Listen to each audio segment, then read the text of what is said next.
malam ini nanti kita akan kupas habis nih, kita akan coba curi sedikit nih tips dari Mbak Santi tentang, public speaking yang oke itu sebenarnya gimana sih Mbak caranya, gitu. Oke, Mbak Santi, mungkin kita mulai sekarang? Iya, boleh. Ngomong-ngomong, Oke. semoga suaranya cukup jelas ya. Cukup Oke, jelas nggak Mbak. kalau Mbak Bunda dengarnya cukup jelas ya? Jelas kok dari saya. Iya, Assalamualaikum warahmatullahi wabarakatuh. Salam sejahtera untuk kita semua. Om Swastiastu, Namo Buddhaya, salam kebajikan. Semoga rekan-rekan semua dalam keadaan sehat, tidak kurang suatu apapun, semua dalam keadaan yang semangat. Kita akan sharing malam hari ini. Dan mudah-mudahan apa yang saya sampaikan malam hari ini bisa bermanfaat untuk kita semua. Saya percaya bahwa malam hari ini ketika saya sharing dengan teman-teman, sebetulnya bukan hanya teman-teman yang belajar, tapi justru saya juga akan bertambah ilmunya. Jadi mohon kalau misalnya teman-teman ada pertanyaan, ada masukan, itu silahkan aja kita belajar bareng malam hari ini ya. Untuk malam hari ini public speaking bukan hanya sekedar bicara, saya kasih judul itu karena banyak yang bilang public speaking cuma ngomong gitu. Padahal sebenarnya bukan hanya bicara gitu, tapi ada banyak hal yang harus kita kuasai ketika kita bicara. Bahkan sebetulnya mendengarkan pun menurut saya ya, itu sama susahnya dengan bicara. Jadi di antara keduanya itu ada skill-nya. Tak kenal maka tak sayang. Jadi saya berusaha memperkenalkan diri dulu sama teman-teman. Jadi saya dari tahun 2005 itu sudah menjadi penyiar radio di Radio Jeronimo FM Yogyakarta. Kemudian 3 tahun setelahnya saya mulai menjadi news presenter. Tapi sebelum jadi news presenter itu ada program lifestyle presenter di Jogja TV. Kemudian sambil jadi penyiar, jadi presenter, itu saya juga cukup aktif menjadi Master of Ceremony. Kemudian sekarang ini saya juga masih menjadi dosen di salah satu perguruan tinggi di Jogja, STI SBI namanya. Kalau bicara mengenai pengalaman MC, saya susah untuk menyebutkan satu persatu gitu ya. Cuman ini adalah pekerjaan yang cukup rutin dijalankan, tapi bukan berarti ketika kita sudah cukup sering menjadi MC gitu, ketika kita sudah cukup sering bicara di depan orang banyak, kemudian nggak nervous lagi, itu enggak juga, nggak seperti itu. Jadi nervous itu pasti akan selalu ada ketika nanti ya di slide berikutnya gitu. Jadi tenang aja. Kalau teman-teman ada yang ngerasa nervous gitu, ya itu wajar manusiawi gitu. Jadi nggak, saya yakin Najwa Shihab sekalipun gitu ya ketika harus berhadapan dengan orang yang dirasa penting atau event yang dirasa penting, itu pasti akan ada adrenalin yang muncul ketika itu. Pengertian umum aja ini sedikit teori untuk teman-teman ya. Public, umum, halayak, massa. Speaking artinya memang berbicara, tapi berbicara di sini yang dimaksud adalah berbicara dengan runtut. Itu yang susah. Bahkan saya sekalipun ya, ketika banyak sekali ide di kepala ingin bicara satu, kemudian bicara yang lainnya, untuk bicara runtut itu memang perlu latihan.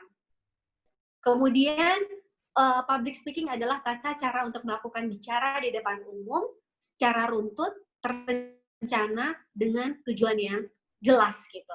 Jadi maksudnya kita ngomong itu selalu ada. Kalau nggak ada maksudnya, itu cuma sekedar gosip semata ya teman-teman ya.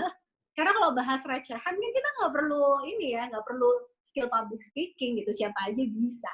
Kemudian, kenapa tadi saya sempat tanya sama teman-teman di sini itu profesinya apa aja?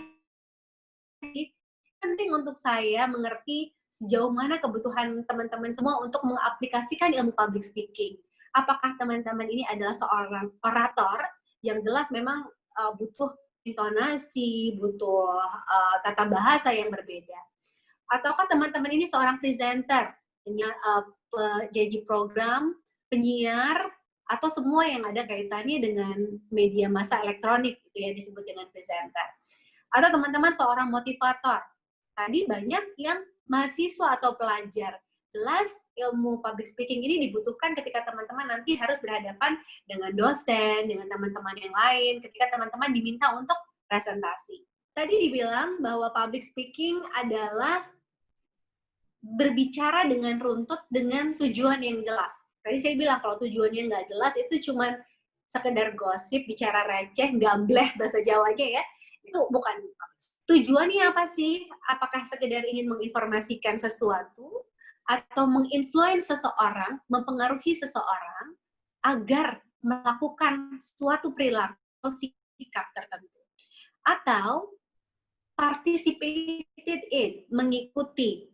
Artinya, pesan yang disampaikan diarahkan untuk diikuti dan menjadi panutan agar dijadikan teladan untuk orang banyak. Begitu. Alur public speaking.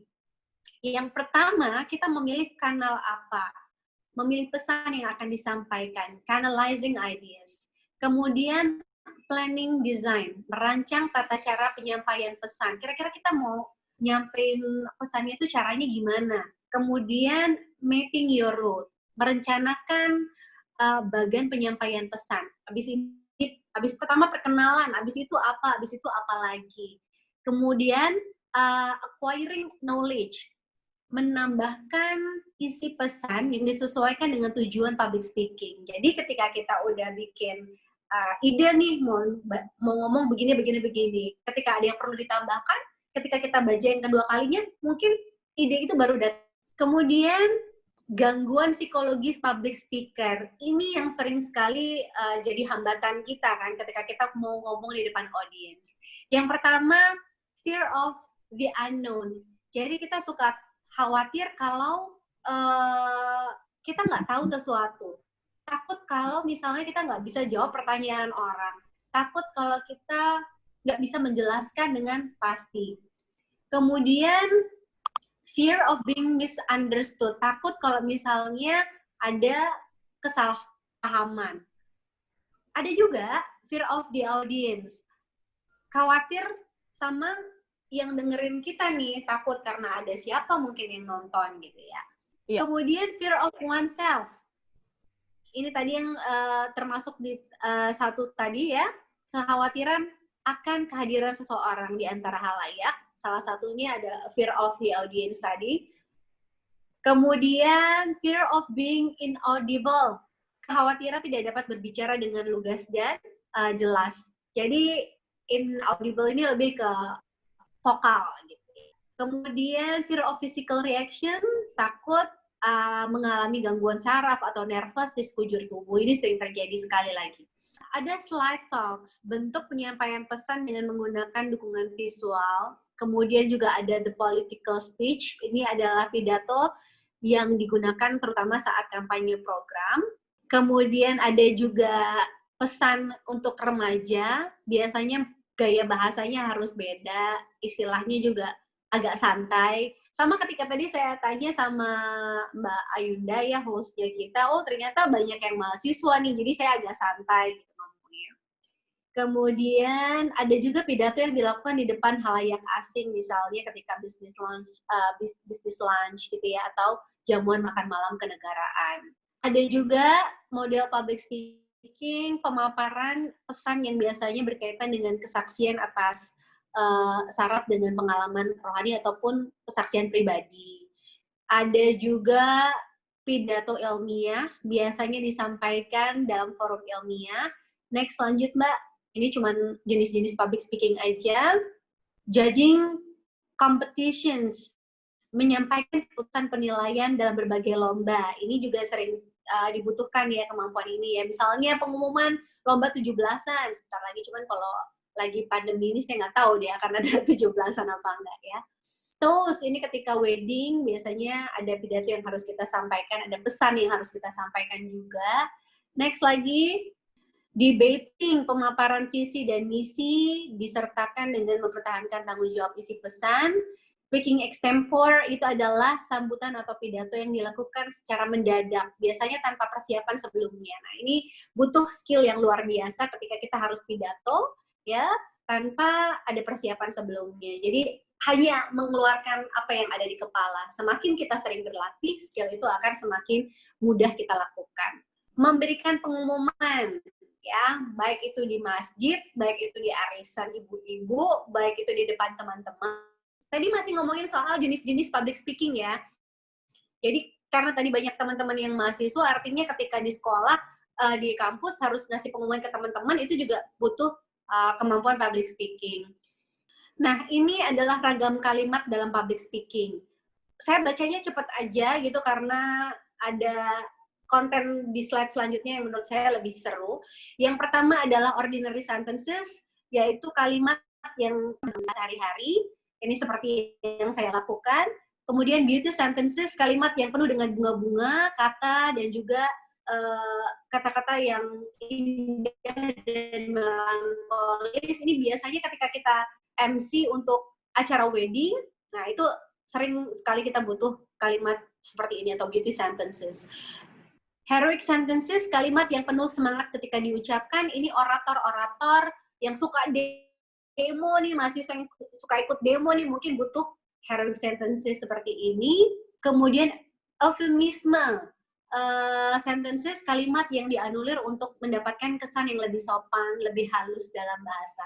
Ya, next Mbak, sarcasm sentences, kata atau kalimat yang bersifat melakukan sindiran dan bahkan berkesan merendahkan martabat atau lawan bicara. Seharusnya sih ini kita berusaha sebisa mungkin untuk tidak menggunakan kalimat-kalimat seperti ini. Kemudian kalimat slang, kalimat yang dicampur dengan kata-kata yang bersifat khas gitu. Tadi saya sering menggunakan kalimat slang ini karena saya rasa ini kok kayaknya participants kita ini banyak yang anak-anak muda ya. Jadi kayaknya kalau saya terlalu serius juga kan nggak asik. Next. Ini kalimat yang mengandung makna berlawanan, kemudian harmonize sentences, kalimat yang terlihat berlawanan tetapi sebenarnya saling mendukung satu sama lain. Symbolize sentences, kalimat yang menggunakan lambang atau bentuk semacam personifikasi. Hiperbola, kalimat hiperbola juga sering kita gunakan, yang dilebih-lebihkan maknanya.